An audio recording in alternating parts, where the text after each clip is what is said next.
We'd like to now show you how to fit a mask on a patient lying in bed in a hospital. I have our disposable mask. It's the green swivel 6500 series for non-invasive ventilation used with critical care ventilators, and our sizing gauge. The first thing you'll do with the patient is you'll want to size the patient's face for the best fit mask, because we make 5 sizes. What you do is you come into the salient, which is the meeting point between your forehead and the bridge of your nose. You then tilt down to the chin. The patient's mouth is shut. You'll notice at the edge of their chin, she's still an extra small area. If she was even slightly lower, touching closer to small, it would still be an extra small. We always want to undersize our mask because our mask is made of a soft material, no hard frame, and we find them to be 1 to 2 sizes larger than our competitors. So therefore, I'm going to use this extra small on this patient lying in bed, and I have that extra small mask here. What we first want to do is make sure that the headgear is stretched out far enough to make it easy to put it over their head, and we can adjust it later. So I'm going to take and adjust these straps to the max point so there's the most flexibility with the headgear. So here I'm opening them all up. It's all very simple Velcro connections.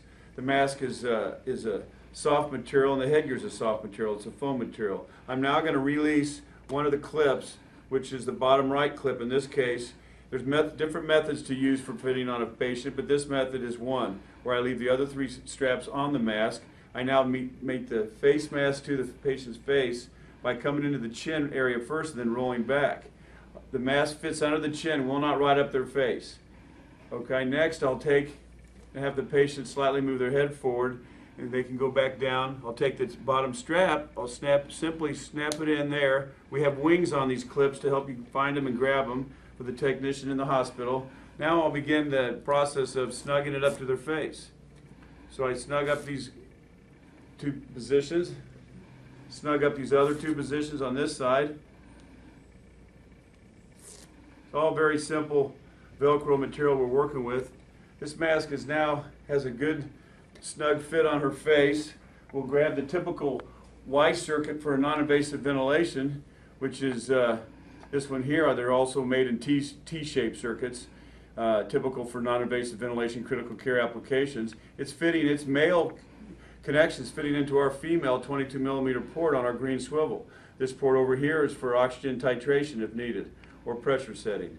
We now have a patient wearing the Hans Rudolph disposable mask in a hospital environment. Next I'll show you 2 other swivel ports on there with their typical circuits. Illustrated here is our 6700 series yellow swivel mask that incorporates an anti-asphyxia valve in the front of the swivel but doesn't have any CO2 vent holes. CO2 venting is done down in the patient circuit. As I've shown you here, the CO2 venting port is at this point in the mask. This mask is used with the typical bi-level ventilators made for hospital use. Our 3 colored swivels made to all the various patient circuits made throughout the world. And for example, this is another vented circuit used with our 6700 series yellow swivel. This is another bi-level ventilator circuit used where the CO2 venting is down on a port.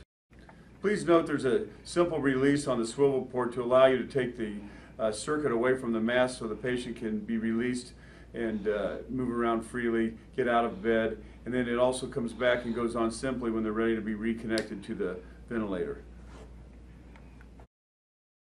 We've now shown you the green swivel, the non-invasive ventilation swivel for critical care vents, the yellow swivel for the bi-level ventilators, which has an anti-asphyxia valve but no CO2 venting, and of course the green has no CO2 venting or an anti-asphyxia valve. And next I'll show you the blue swivel, which has CO2 venting and an anti-asphyxia valve for CPAP and bi-level devices.